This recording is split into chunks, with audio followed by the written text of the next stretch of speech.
કચ્છના મોટા રણમાં મોટા પાયે દબાણોનો આરોપ છે। મોટા રણમાં 2000 એકરથી વધુ જમીન ઉપર દબાણનો આરોપ છે। રણમાંથી દબાણ હટાવવા જિલ્લા કલેક્ટરને રજૂઆત કરવામાં આવી છે। રણ માફિયા અને ભ્રષ્ટ અધિકારી સામે કાર્યવાહીની માંગ ઉઠવા પામી છે। માફિયા સામે લેન્ડ ગ્રેબિંગ એક્ટ મુજબ કાર્યવાહીની માંગ છે।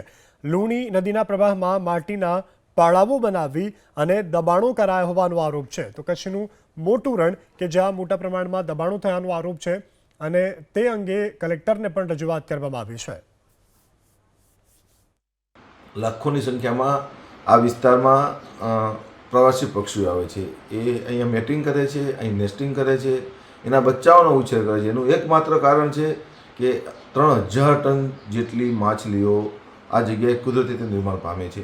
આવી જગ્યા ઉપર સરકારી કર્મચારીઓ અધિકારીઓ સાથે મળી અને 2000 એકર જમીન જેટલા વિસ્તારમાં અનધિકૃત દબાણ કર્યું હોય તો એમના ઉપર લેન્ડ ગ્રેબિંગ એક્ટ 2020 મુજબ કાર્યવાહી તાત્કાલિક ધોરણે થવી જોઈએ।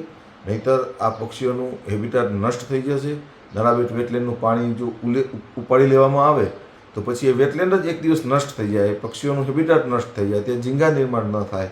એટલે અમારી કલેક્ટરશ્રી ગુજરાત સરકારના રેવન્યુ વિભાગને ખાસ કરીને એક અપીલ છે કે આવી અમૂલ્ય વેટલેન્ડ બચાવવા માટે અને ફરીથી આવા વિસ્તારમાં સેન્સિટિવ વિસ્તારમાં કોઈ આવા માફિયાઓ પોતાના અંગત સ્વાર્થ માટે થઈને જ્યારે રાષ્ટ્રીય સંપત્તિને નુકસાન પહોંચાડતા હોય તો એવા ફરી પાછી આવી કોઈ હિંમત ન કરે, આવી એક અમારી રાજ્ય સરકારના રેવન્યુ વિભાગને નમ્ર વિનંતી છે।